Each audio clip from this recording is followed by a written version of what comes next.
اور یہ جو حرف ہے تو یہ حروف مستعلیہ میں سے ہے، اس لیے اس حرف کو پور یعنی موٹا بھی پڑھیں گے، اور اس حرف کو پور یعنی موٹا پڑھنے کے لیے آپ صرف آواز کو موٹا کیجیے گا، یہ حرف خود بخود پور یعنی موٹا پڑھا جائے گا۔ اس لیے اس حرف کو پڑھنے کے لیے دو باتوں کا خیال رکھیے گا۔ نمبر ایک، زبان کی نوک اوپر سامنے کے دو دانتوں کی جڑ سے لگا کر پڑھے گا۔ نمبر دو، آواز کو موٹا کر کے پڑھے گا، جیسے تو تو تو 4 مرتبہ پڑھے گا۔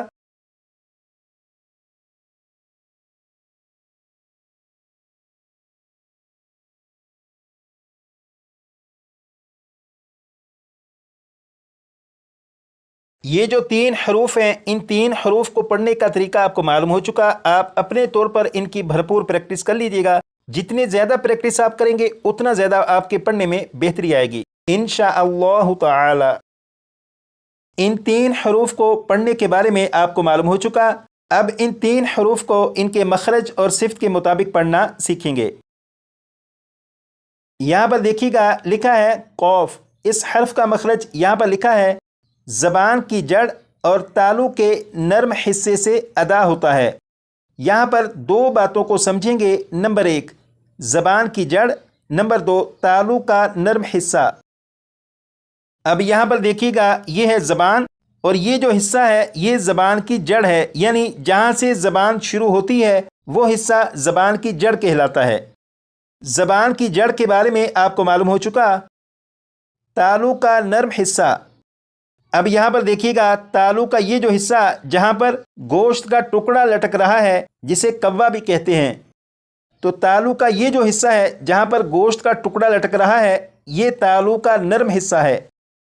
تو قاف کا مخرج یہ ہے زبان کی جڑ اور تالو کے نرم حصے سے ادا ہوتا ہے، یعنی زبان کی جڑ جب تالو کے نرم حصے سے لگتی ہے تو یہ حرف ادا ہوتا ہے۔ قاف کا مخرج تو آپ کو معلوم ہو چکا، اور قاف کی جو صفت ہے وہ یہ ہے قاف کو پور یعنی موٹا پڑھتے ہیں، کیونکہ قاف حروف مستعلیہ میں سے ہے اور حروف مستعلیہ ہمیشہ پور یعنی موٹے پڑھے جاتے ہیں۔ اس حرف کو بالکل درست پڑھنے کے لیے اگر آپ دو باتوں پر خاص توجہ دیں گے تو یہ حرف بالکل درست پڑھا جائے گا۔ نمبر ایک، اس حرف کو پڑھنے سے پہلے زبان کی جڑ کو تالو کے نرم حصے سے لگا لیجیے گا۔ جب آپ زبان کی جڑ کو تالو کے نرم حصے سے لگا چکیں، نمبر دو، قاف کو جب پڑھنا شروع کریں تو آواز کو موٹا کر لیجیے گا۔ جب آپ زبان کی جڑ کو تالو کے نرم حصے سے لگانے کے بعد قاف کو پور یعنی موٹا پڑھیں گے تو یہ حرف بالکل درست پڑھا جائے گا۔ جیسے اسے 3 مرتبہ میں پڑھوں گا، اس کے بعد 4 مرتبہ آپ پڑھیے گا۔ بسم اللہ الرحمن الرحیم، قاف قاف قاف، 4 مرتبہ آپ پڑھیے گا۔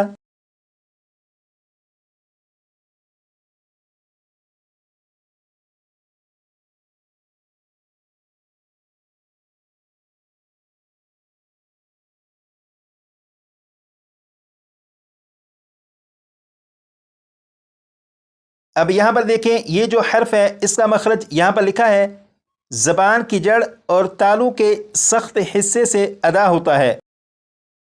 یہاں پر بھی دو باتوں کو سمجھیں گے۔ نمبر ایک، زبان کی جڑ، نمبر دو، تالو کا سخت حصہ۔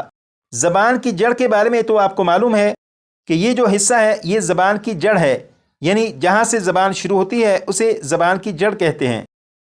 اور تالو کا جو سخت حصہ ہے یہاں پر آپ دیکھیں جہاں پر تالو کا نرم حصہ ہوتا ہے اس سے تھوڑا سا آگے تالو کا سخت حصہ ہوتا ہے۔ تو کاف کا مخرج یہ ہے زبان کی جڑ اور تالو کے سخت حصے سے ادا ہوتا ہے۔ اس حرف کا مخرج تو آپ کو معلوم ہو چکا، اور اس کی صفت یہ ہے کہ اس حرف کو باریک پڑھا جاتا ہے۔ باریک پڑھنے سے مراد یہ ہے کہ جو آپ کی نارمل آواز ہے، جب آپ نارمل آواز میں پڑھیں گے تو یہ حرف باریک پڑھا جائے گا۔ اس حرف کی ادائیگی بالکل مشکل نہیں، یہ حرف آپ یقیناً پہلے بھی درست پڑھتے ہوں گے۔ اب اس حرف کو 3 مرتبہ میں پڑھوں گا اور 4 مرتبہ آپ پڑھیے گا، جیسے کاف کاف کاف، 4 مرتبہ آپ پڑھیے گا۔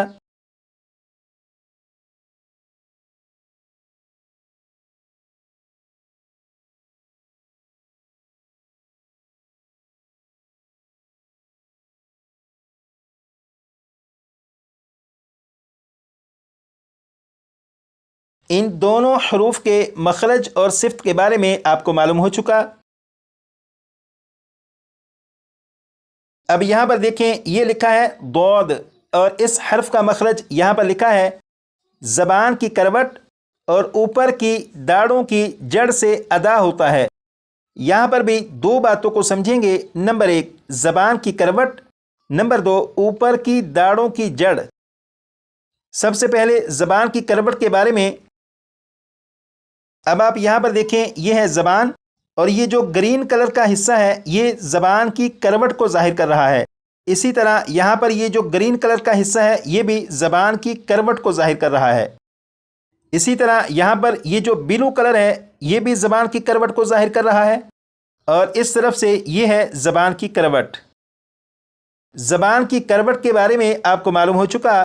اب یہاں پر دیکھیں، اوپر کی داڑھوں کی جڑ،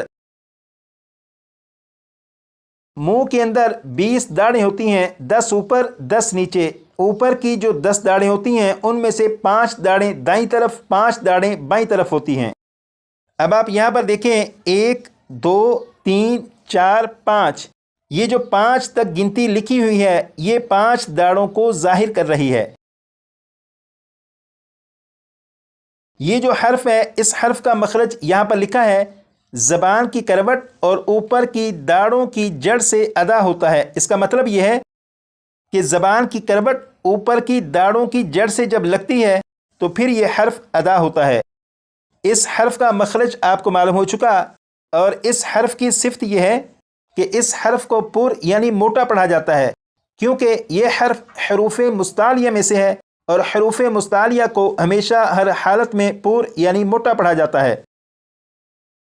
اس حرف کو بالکل درست پڑھنے کے لیے آپ دو باتوں کا خاص خیال رکھیے گا۔ نمبر ایک، اس حرف کو پڑھنے سے پہلے زبان کی کروٹ کو اوپر کی داڑھوں کی جڑ سے لگا لیجیے گا۔ جب آپ زبان کی کروٹ کو اوپر کی داڑھوں کی جڑ سے لگا چکیں پھر آپ اس حرف کو پڑھنا شروع کیجیے گا۔ نمبر دو، اس حرف کو جب آپ پڑھنا شروع کریں تو آواز کو موٹا کر لیجیے گا۔ جب آپ اس حرف کو پڑھنے سے پہلے زبان کی کروٹ کو اوپر کی داڑھوں کی جڑ سے لگا لیں گے، اس کے بعد آواز کو موٹا کر کے اس حرف کو پڑھیں گے تو یہ حرف بالکل درست پڑھا جائے گا، جیسے ضاد ضاد ضاد۔ کیا مرتبہ پڑھے گا؟